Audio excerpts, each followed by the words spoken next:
After spending 2 weeks in West Africa on official travel, I had a layover in Paris, France, for the weekend on my way back home to Washington, D.C. Arriving in Paris early on a Saturday morning, I planned to visit the renowned Louvre Museum on Sunday. However, during my exploration of the iconic museum, I stumbled upon a disturbing sight that made me question if an art heist was about to unfold. Or was my mind entangled in the grip of malaria that wove a deceptive web of illusions? Whenever I traveled to West Africa, my employer's physician advised me to take anti-malarial medication called doxycycline.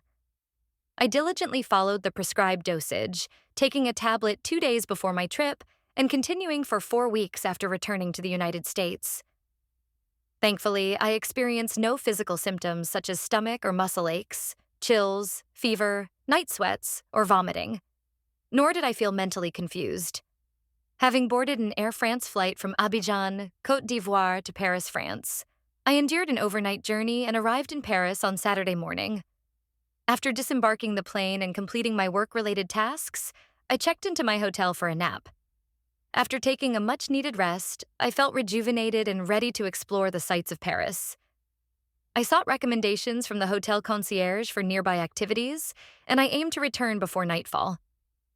I explored a small corner variety store, reminiscent of a U.S. Walmart, and strolled along streets adorned with famous designer boutiques like Yves Saint Laurent, Chanel, Louis Vuitton, and Dior. Although I refrained from entering these high-end boutiques, I enjoyed a delightful dinner at a charming corner cafe along the Avenue des Champs-Élysées. As I continued my walk, peering into shop windows along the Avenue des Champs-Élysées, the majestic Eiffel Tower loomed in the distance as the sun began to set. Realizing it was getting late, I started making my way back to the hotel but found myself lost in the labyrinthine streets. Eventually, I stumbled upon my hotel and retired for the night. Did I experience cognitive impairment as a potential symptom of malaria for not being able to locate the hotel? As I settled in for the evening, a wave of reflection washed over me, reminding me of my college studies in liberal arts. It instilled in me a thirst for knowledge, and I eagerly sought to expand my education. The curriculum included an art course that examined the Italian Renaissance and introduced me to renowned figures such as Michelangelo, Raphael, Donatello, Leonardo da Vinci, Machiavelli, Columbus, and Galileo from the 15th and 16th centuries. Armed with this knowledge, I knew exactly which work I wanted to admire at the Louvre. The following day, I was filled with excitement as I prepared to visit the Louvre Museum. I decided to take a leisurely walk along the Seine River towards the Louvre Museum. As I approached the Louvre Palace, I noticed people relaxing in the vast grassy area. In the distance, the glass pyramid structure shimmered, drawing me closer. However, before reaching the pyramid, I passed through the grand arch formation known as the Arc de Triomphe Carousel, which led me into an expansive courtyard towards the pyramid and palace. Following the crowd of tourists, I made my way into the pyramid, descending either steps or escalators that guided me into the Louvre Castle Museum. The Louvre Museum was a behemoth. Its breathtaking beauty left me speechless. I wandered through its vast halls, marveling at the works of art from the Renaissance era. It was a heavenly experience. I gazed upon the magnificent Venus de Milo sculpture, captivated by her beauty. Mona Lisa's painting, unfortunately roped off, still managed to captivate me from a distance. I couldn't resist capturing a picture with my Kodak PowerFlash disposable camera. However, my excitement was short-lived as a guard swiftly approached, instructing me to refrain from using the flashbulb as it could damage the precious relic.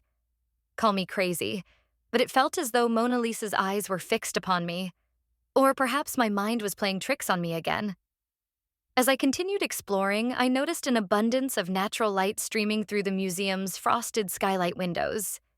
To my astonishment, I observed 2 human silhouettes crawling along the windows of the skylight. Was I losing my mind? I kept staring, and the silhouettes on the skylight window continued to move. Panic began to set in, and I felt an urgent need to leave the Louvre Museum before an attack unfolded.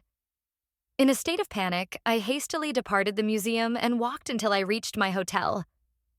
Seeking comfort, I retreated to my room and turned on CNN, hoping that British-Iranian journalist Christina Amanpour would report an art heist at the Louvre Museum in Paris, France.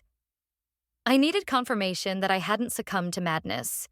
To my dismay, there were no reports on world cable news or local French news about an art heist at the Louvre Museum.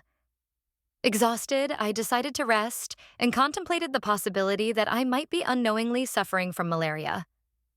You've been listening to Mia Z. Edwards, Diaries.